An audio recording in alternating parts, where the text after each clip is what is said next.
प्यारे दोस्तों, मेरे YouTube चैनल में आपका स्वागत है। प्लीज़ चैनल को लाइक और सब्सक्राइबर करें। प्यारे दोस्तों, 10वीं बोर्ड परीक्षा का हिंदी का पेपर 12 मार्च को हो गया है। आपको इसका पूरा सॉल्यूशन कराएंगे और आप अपने आंसर मिला लीजिए कि आपके कितने परसेंट सही हुए हैं। तो आइए दोस्तों, वीडियो को शुरू करते हैं। खंड अ से हम प्रश्नों की सॉल्यूशन की शुरुआत करते हैं और हमारा पहला क्वेश्चन है, निम्नलिखित वस्तुनिष्ठ प्रश्नों के उत्तर अपनी उत्तर पुस्तिका में लिखिए। तो दोस्तों, पहला क्वेश्चन था, क्रम के आधार पर क्रिया के कितने भेद हैं। तो दोस्तों, आपको क्रम के आधार पर क्रिया के भेद बताने थे। ऑप्शन दिए गए थे 2, 3, 4, 1।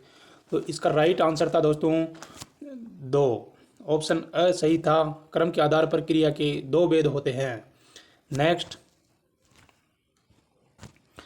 निम्नलिखित में से सर्वनाम है। तो ऑप्शन दिए गए थे वह, क्रिया, ताल, गति। तो इसका राइट आंसर था प्यारे दोस्तों वह। वह में दोस्तों सर्वनाम था। इसका सही ऑप्शन अ हो जाएगा। नेक्स्ट क्वेश्चन था, तीसरा नंबर का, अमरुद्दीन का जन्म हुआ था बंगाल में, पटना में, डुमराव में, भोपाल में। तो दोस्तों, अमरुद्दीन का जन्म डुमराव में हुआ था। ऑप्शन सर राइट हो जाएगा। आप अपने आंसर फटाफट मिलाइए और कमेंट करके ज़रूर बताइए कि आपके कुल टोटल कितने परसेंट सही हुए हैं। नेक्स्ट था, बाल गोविंद भगत साहब किसे मानते थे। स्वयं को, कबीर को, अपने पुत्र को, अपनी पतोह को। तो इसका राइट आंसर था कबीर को। जो बाल गोविंद भगत साहब थे वह कबीर को मानते थे। वह ऑप्शन राइट हो जाएगा। दोस्तों, आपको एकदम सटीक उत्तर बता रहे हैं। आप अपने आंसर मिलाइए। नेक्स्ट क्वेश्चन, नेताजी का चश्मा पाठ की विधा है। कहानी, कविता, नाटक, उपन्यास। इसका राइट आंसर था ऑप्शन अ, कहानी। नेताजी का चश्मा पाठ की विधा थी वह कहानी के माध्यम से थी। ऑप्शन ए सही है। नेक्स्ट, एक कहानी ये भी कि लेखक का नाम है। मुंशी प्रेमचंद, हरिवंश राय बच्चन, गोपालदास नीरज, मनु भंडारी। तो इसका राइट आंसर था ऑप्शन द, मनु भंडारी। प्यारे दोस्तों, अगला क्वेश्चन था जो 10वीं बोर्ड के हिंदी की परीक्षा में पूछा गया था। नेक्स्ट, परशुराम आपे से बाहर क्यों हो गए। ऑप्शन थे हमारे, शिवधनुष को खंडित देखकर, अकारण ही, राम के मोहक रूप को देखकर, राजा जनक को देखकर। इसका राइट आंसर था दोस्तों, शिवधनुष को खंडित होकर देखकर परशुराम आपे से बाहर हो गए थे। इसमें अ राइट था। आप अपने आंसर मिलाइए फटाफट। नेक्स्ट, उत्साह कविता में कवि ने संबोधित किया। सूर्य को, पति को, बादल को, स्वयं को। उत्साह कविता में कवि ने संबोधित किया था दोस्तों बादल को। ऑप्शन सर राइट हो जाएगा। नेक्स्ट क्वेश्चन है दोस्तों, सूरदास के काव्य में किस भाषा का निकरा हुआ रूप है। ऑप्शन ब्रजभाषा, संस्कृत, अवधी, प्राकृत। तो दोस्तों, इसमें ब्रजभाषा का निकरा हुआ रूप है। ऑप्शन अ राइट हो जाएगा। आप अपने आंसर मिलाइए और कमेंट करके ज़रूर बताइए कि आपके कुल कितने परसेंट सही हुए हैं। आपको पूरा हिंदी का पेपर का सॉल्यूशन कराएंगे इस वीडियो में। नेक्स्ट क्वेश्चन, मधुप गुना कर कह जाता कौन कहानी यह अपनी उपयुक्त पंक्तियों में अपनी कहानी कौन कह रहा है। ऑप्शन भंवरा, चिड़िया, तुलसीदास, पुष्प। तो इसका राइट आंसर हो जाएगा भंवरा। ये पंक्तियां दोस्तों भंवरा कह रहा है। ऑप्शन ए अ राइट हो जाएगा। मधुप गुण गुनाकर कह जाता कौन कहानी यह अपनी उपयुक्त पंक्तियां भंवरा ने कहानी को कहा। अ सही हो जाएगा। नेक्स्ट, भोलानाथ का असली नाम क्या था। दोस्तों, ये क्वेश्चन सभी के सभी 10th बोर्ड की परीक्षा में हिंदी के पेपर में पूछे गए क्वेश्चन हैं। भोलानाथ का असली नाम क्या था। कन्हैया, तारकेश्वर नाथ, बम्बोला, राम। तो जो इसका राइट आंसर था वह था तारकेश्वर नाथ। आप अपना आंसर मिलाइए। ब ऑप्शन राइट था। नेक्स्ट क्वेश्चन की ओर बढ़ते हैं। मैं क्यों लिखता हूँ पाठ के लेखक का नाम है प्रसाद, निराला, पंत, अगे। तो इसका राइट आंसर था अगे। आप अपना आंसर मिलाइए। ऑप्शन द राइट था। मैं क्यों लिखता हूँ पाठ के लेखक का नाम अगे।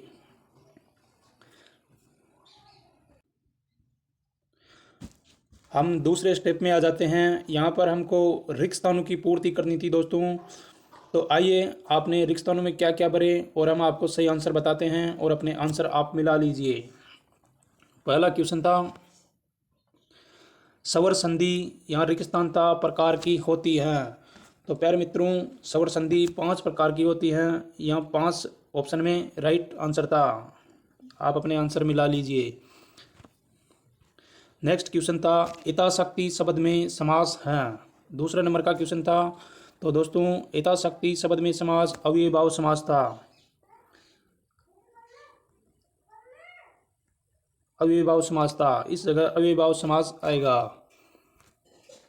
नेक्स्ट था विदेश शब्द में उपसर्ग है। जो दोस्तों शब्द के पहले लगाए जाते हैं उपसर्ग कहलाते हैं और बाद में लगाए गए शब्द प्रत्यय कहलाते थे। तीसरा नंबर का क्वेश्चन है विदेश शब्द में उपसर्ग था। तो विदेश शब्द में दोस्तों वी उपसर्ग था। आप अपना आंसर मिला लीजिए। वी उपसर्ग आएगा। नेक्स्ट क्वेश्चन था, आपको एकदम 100% सही आंसर बता रहे हैं। ये सभी क्वेश्चन एक एक नंबर के थे। वे विशेषण जो किसी पदार्थ की निश्चित या अनिश्चित मात्रा, परिमाण, नाप या तौल आदि को बोध कराते हैं उन्हें विशेषण कहते थे।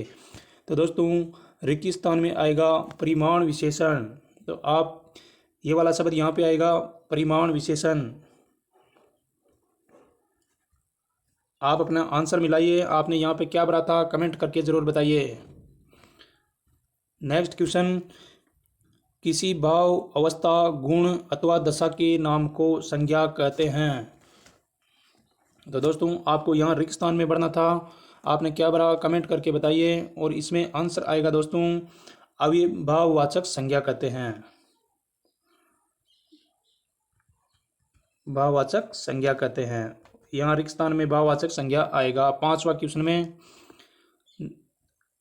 दूसरे स्टेप का अंतिम क्वेश्चन था पालनहार शब्द में प्रत्यय हैं। दोस्तों आपको बताया है कि शब्द के पहले जो शब्द लगते हैं उन्हें उपसर्ग कहते हैं और जो बाद में लगते हैं उन्हें प्रत्यय कहते हैं। तो 6 नंबर क्वेश्चन में देखिए पालनहार शब्द में रिक्त स्थान प्रत्यय हैं। तो दोस्तों पालनहार शब्द में हार आएगा। हार प्रत्यय हैं दोस्तों। अब नेक्स्ट क्वेश्चन की ओर बढ़ते हैं। आपको पूरे पेपर का सॉल्यूशन कराएंगे। पहले दोस्तों आपको निम्नलिखित अपठित गद्यांश को ध्यान से पढ़कर नीचे दिए गए प्रश्नों के उत्तर देने थे। आपको इसको 2 या 3 बार ध्यान से पढ़ लेना है और इसके बाद हम प्रश्नों की ओर बढ़ते हैं और आप कमेंट करके बताएं कि आपके कितने % सही हुए हैं। तो गद्यांश को ध्यान से पढ़ लिया होगा। अब प्रश्नों की ओर चलते हैं। हमारा पहला क्वेश्चन था उपयुक्त गद्यांश का उचित शीर्षक लिखिए। तो आपको गद्यांश को 2-3 बार ध्यान से पढ़ लेना था और गद्यांश का उचित शीर्षक बताना था। तो दोस्तों गद्यांश का उचित शीर्षक था ऋतु परिवर्तन। दोस्तों ऋतु शब्द सबसे ज़्यादा गद्यांश में आया था और यही इसका शीर्षक था। तो ऋतु परिवर्तन इस गद्यांश का शीर्षक हो जाएगा। दूसरा क्वेश्चन था, पूछा गया था गद्यांश में से ही भारत में ऋतु परिवर्तन कब होता है। तो दोस्तों भारत में ऋतु परिवर्तन हर 2 महीने में होता है। हर 2 महीने में ऋतु परिवर्तन होता है। आपके भी सही होगा शायद ये प्रश्न। नेक्स्ट प्रश्न की ओर बढ़ते हैं। तीसरे नंबर का प्रश्न है वर्षा ऋतु में कौन कौन से त्यौहार आते हैं।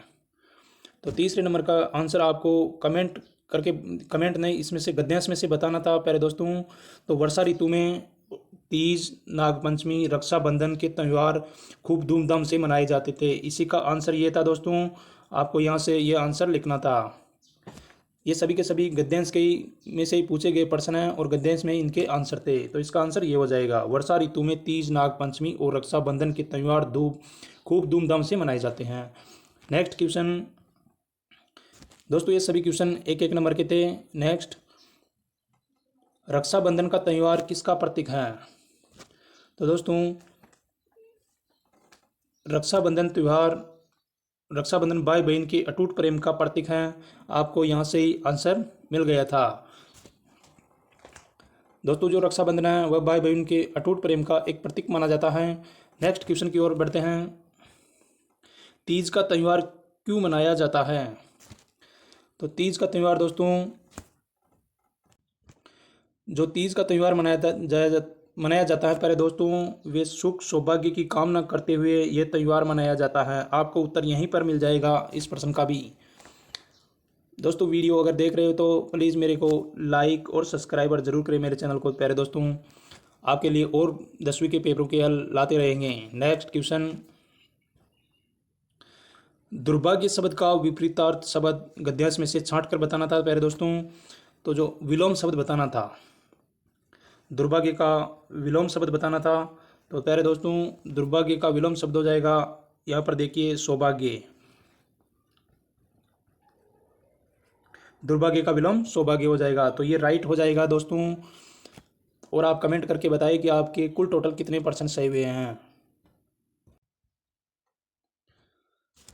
प्यारे दोस्तों एक और गद्यांश आया था, निम्नलिखित पठित गद्यांश को ध्यानपूर्वक पढ़कर पूछे गए प्रश्नों के उत्तर अपनी पुस्तिका में लिखिए। तो दोस्तों आपने ये गद्यांश शायद 2-3 बार पढ़ लिया होगा और नीचे दिए गए प्रश्नों के उत्तर भी दे दिए होंगे, लेकिन आपको हम सही आंसर बताते हैं कि इसमें सही आंसर क्या था। इसमें पहला क्वेश्चन था, चश्मे वाले का नाम क्या था? तो दोस्तों चश्मे वाले का नाम, तो दोस्तों गद्यांश में से बताना था चश्मे वाले का नाम क्या था। तो दोस्तों चश्मे वाले का नाम कैप्टन चश्मे वाला था। ये इस प्रश्न का राइट आंसर हो जाएगा। नेक्स्ट क्वेश्चन, दूसरा नंबर का क्वेश्चन था हमारा, चश्मे वाले को क्या चीज़ बुरी लगती थी? तो दूसरे नंबर का में राइट आंसर हो जाएगा, चश्मे वाले को क्या चीज़ बुरी लगती थी? तो दोस्तों चश्मे वाले को उसे नेताजी की बगैर चश्मे वाली मूर्ति बुरी लगती थी। इसका राइट आंसर ये हो जाएगा दूसरा नंबर का क्वेश्चन का। तीसरा क्वेश्चन था, नेताजी की असुविधा को कैप्टन ने किस प्रकार दूर किया? तो दोस्तों इस प्रश्न का राइट आंसर था, नेताजी की असुविधा को कैप्टन ने किस प्रकार दूर किया? तो उसने दूर किया इसलिए वह अपनी छोटी सी दुकान में उपलब्ध गिने चुने फ्रेमों में से नेताजी की मूर्ति पर फिट कर देता था, फ्रेमों में फिट कर देता था। नेक्स्ट क्वेश्चन था, चश्मे वाला मूर्ति पर लगा फ्रेम क्यों उतार देता था? तो दोस्तों इसका राइट आंसर हो जाएगा 4 ऑप्शन का, चश्मे वाला मूर्ति पर लगा फ्रेम क्यों उतार देना चाहता था। तो इसका राइट आंसर हो जाएगा, वह किसी ग्राहक को चश्मा देना चाहता था। तो आप कमेंट करके ज़रूर बताएं कि आपके कुल टोटल कितने % सही हुए हैं। आपके लिए और पेपरों का सॉल्यूशन लाते रहेंगे। वीडियो अच्छा लगे तो लाइक और सब्सक्राइबर करिएगा।